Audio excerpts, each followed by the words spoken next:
Couldn't get nothing on scan either.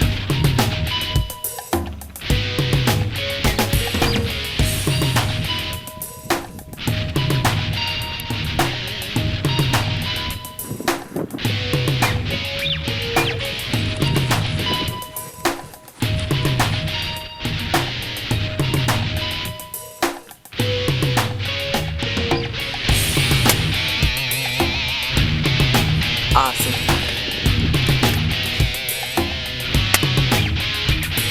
Hit, you're about 2 inches left, dead center. Hit. Yep, just a hair beyond 5. Hit.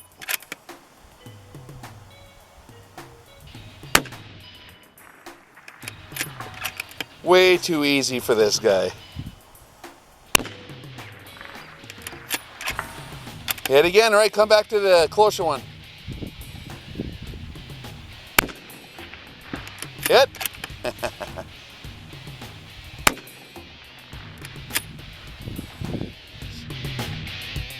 was pretty good.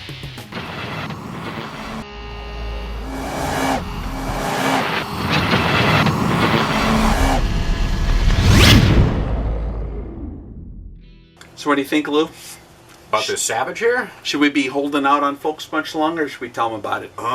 We should probably deliver the good news. Yeah, okay, so guys, by popular request, we're going to finally review this Savage rifle with the PA 4-14 HUD scope on it.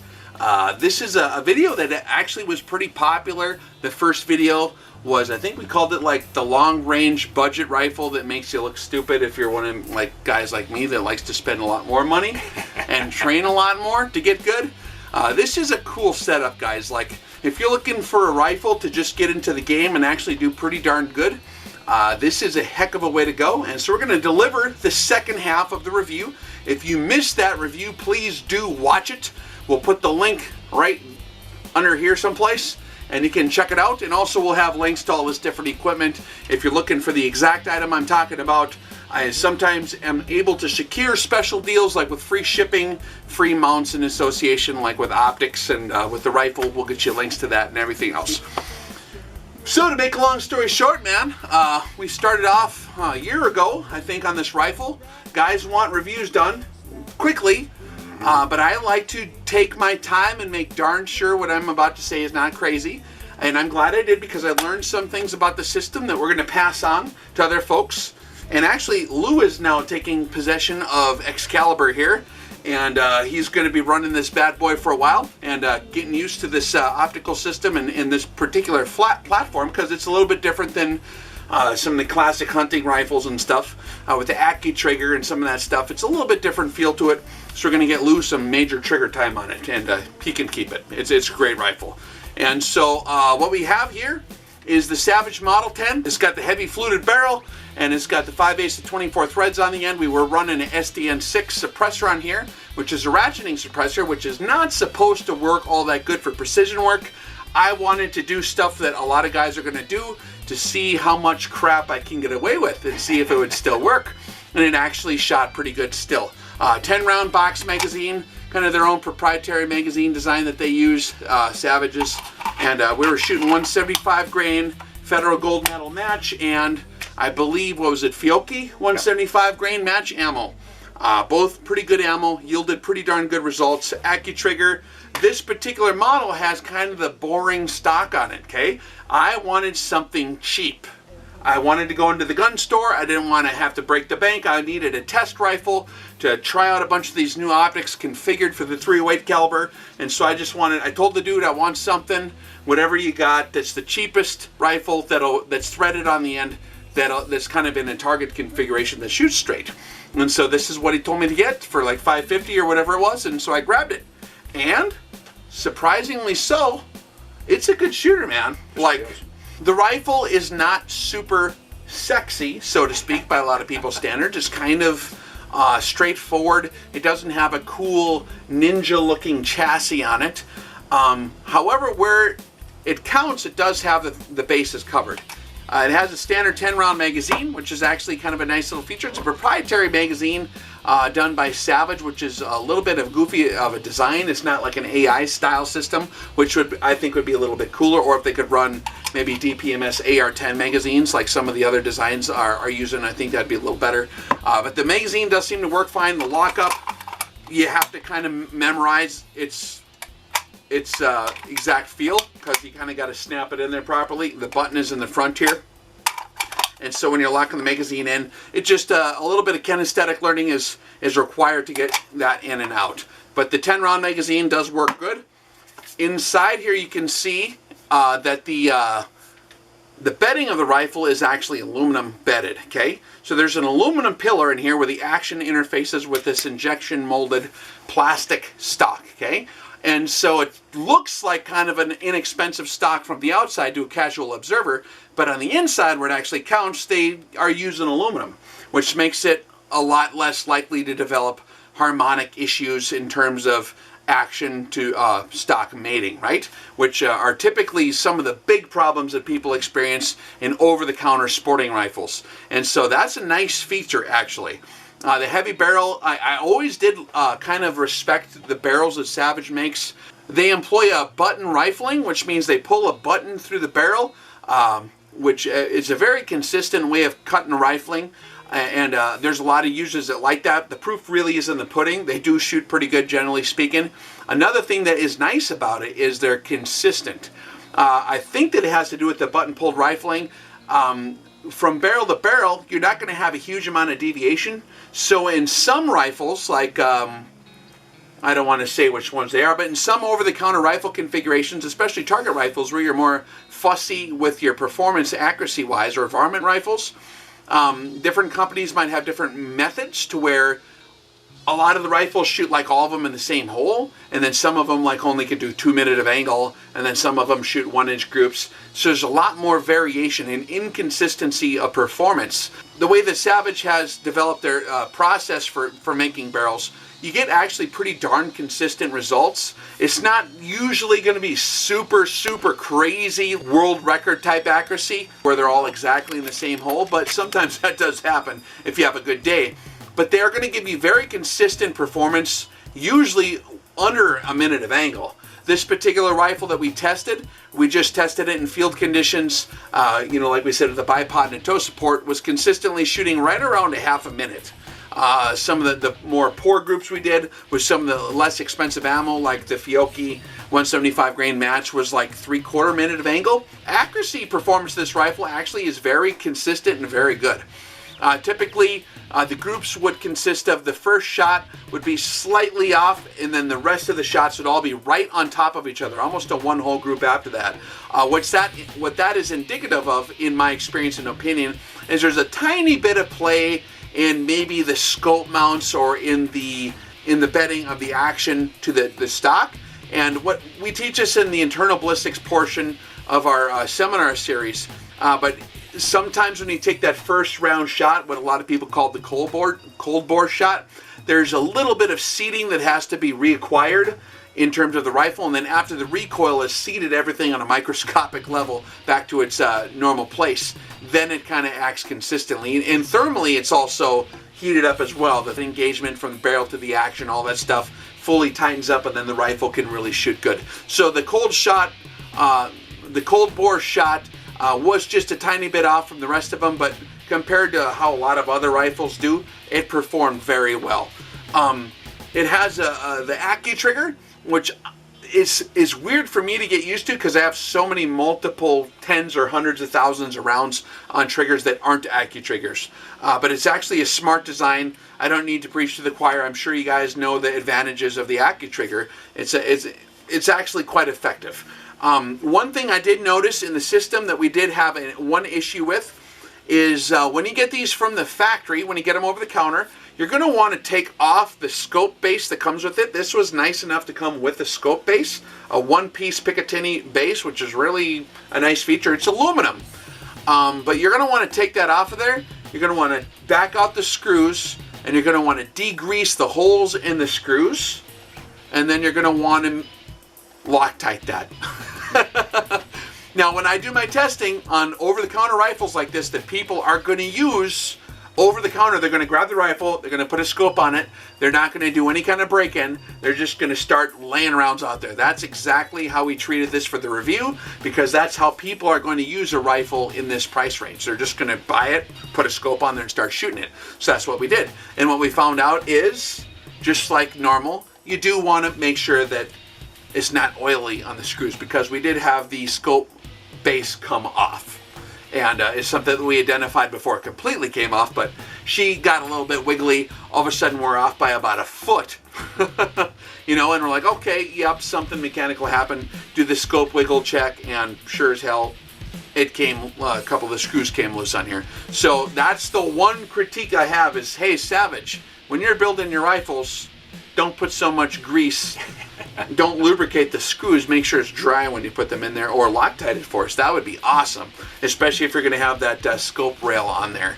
But that's not like a hard problem for a normal person to fix either, right? Small potatoes. Yeah, it's like small potatoes. So for $550, guys, this is incredibly effective from 0 to, I'd say, 800, 0 to the max effective range of this particular cartridge. 800 yards, maybe 1,000 yards. Once you get to 1,000, the atmospherics with this particular sighting system, you have to maybe pay a little more attention to what's going on, and you can use the external turrets here, which are not super precise.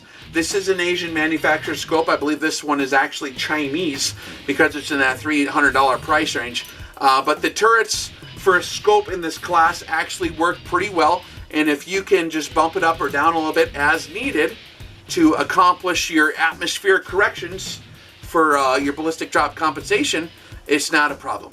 So that's one thing too that a lot of people forget about is if a ballistic drop compensation reticle is, you know, prone to atmospheric variation problems, if you have a turret on there that when you turn it, it moves up and down, you can just turn that a little bit to adjust for your atmosphere. You know what I'm saying?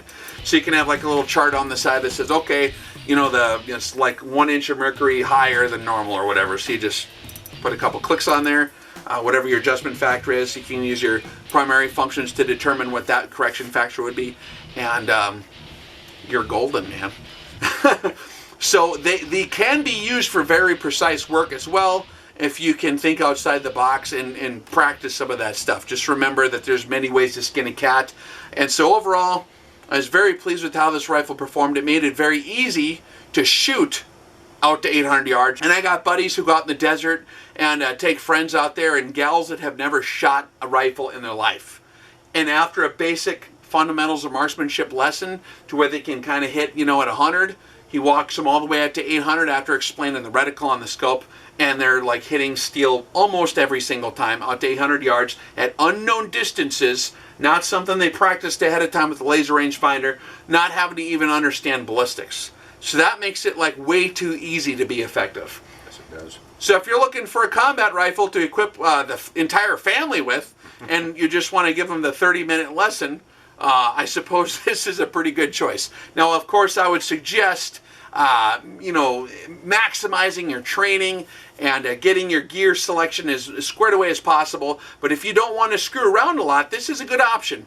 Another advantage to this kind of sighting system, the scope here, is that you're not dependent on the turret performance or the tracking of the optic really that much, because it's all built into the reticle, and the way these reticles are calibrated is done properly.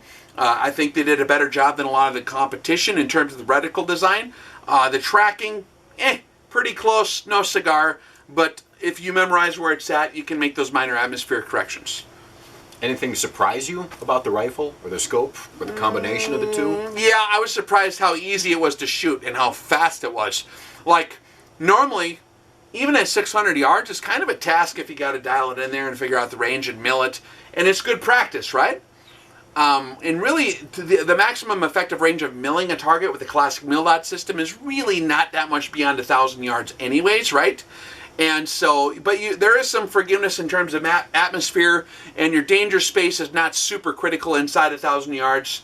That there's more efficient ways to get the job done, and a scope reticle of that design actually makes it stupidly easy, even with a 308. So like I said before, man, like you're on target really quick. like in the matter of the snap of the fingers or a couple of seconds. You don't need to shoot a laser beam. You're not dependent on batteries. You're not dependent on all that stuff. If you're shooting, even with standard M80 ball, which there are different recommendations for exactly how to zero this scope for slightly different load variations and stuff. And there's really good ways you can zero this with M80 ball to where it's like really effective, man. You can put in this cheap ammo and lay down in 700 yards, just knock the target every single time. 5 mile an hour wind, 10 mile an hour wind, the wind changes. You use the wind hold off dots in here. Also, dude, I forgot to mention, on the HUD reticle, some of the additions they made to the ACSS design are target leads. So off to the side, there's some wings that come off there, and there's little circles. And also, the distance that they're off to the side, you'll see they're off. They're not all the same distance. That's for target leads out to 500 yards. When they developed the advanced combat sighting system, they interviewed a lot of operators, particularly Marine snipers, and collected a lot of observational data of what the average target speed would be, like straight 90-degree angle, like through alleyways and whatnot, and what they trained for and what they've experienced in the War on Terror.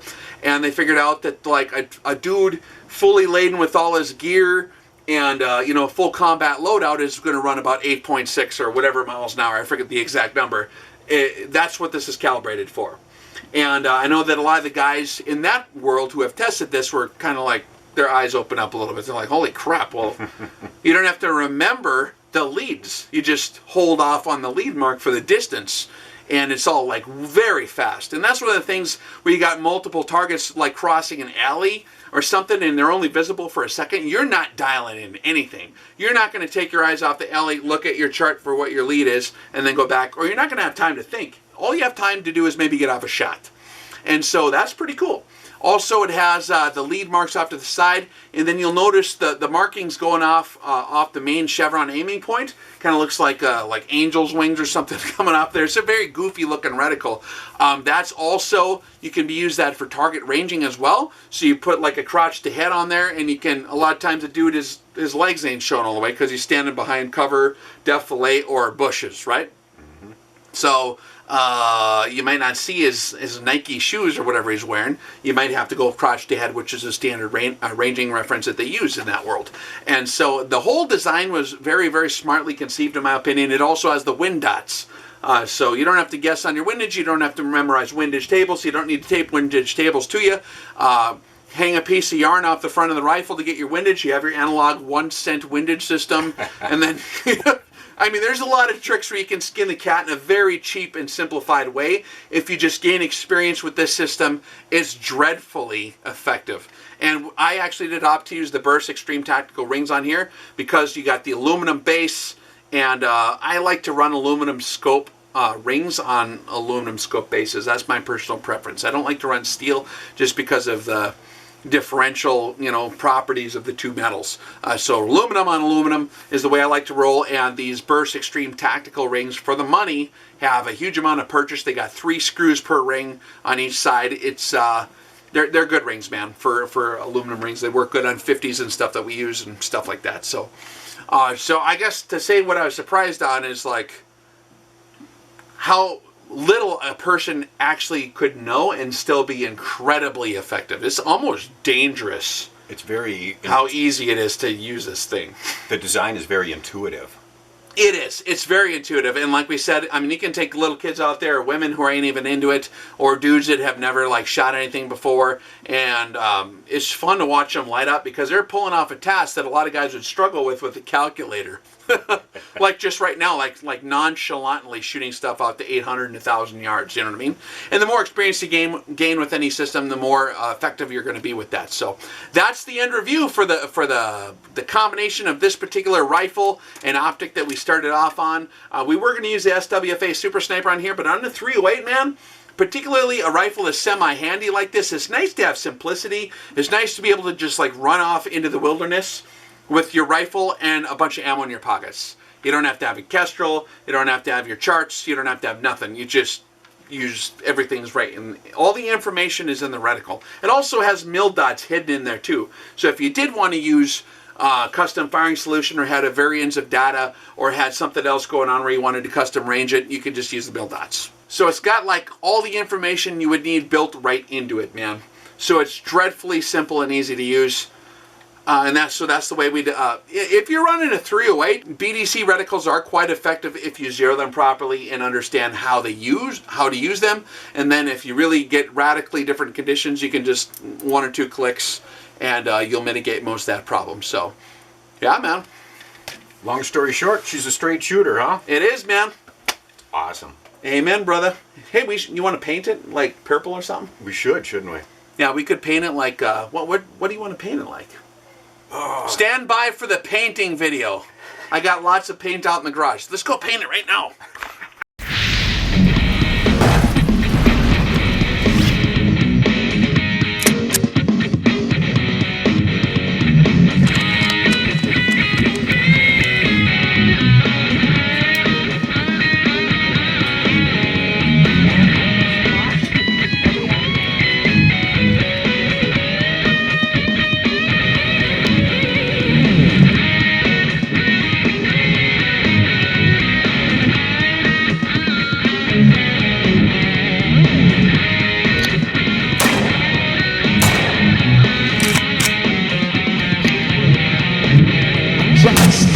But she gets me disassembles my leg. So I went to the doctor and he gave me a pain. Now she waits, some of us are dreaming, pain. Hope that she kills instead of leaving the name. Cause she's a minefield, she pops your body from the soul. Minefield, leave a big smoke.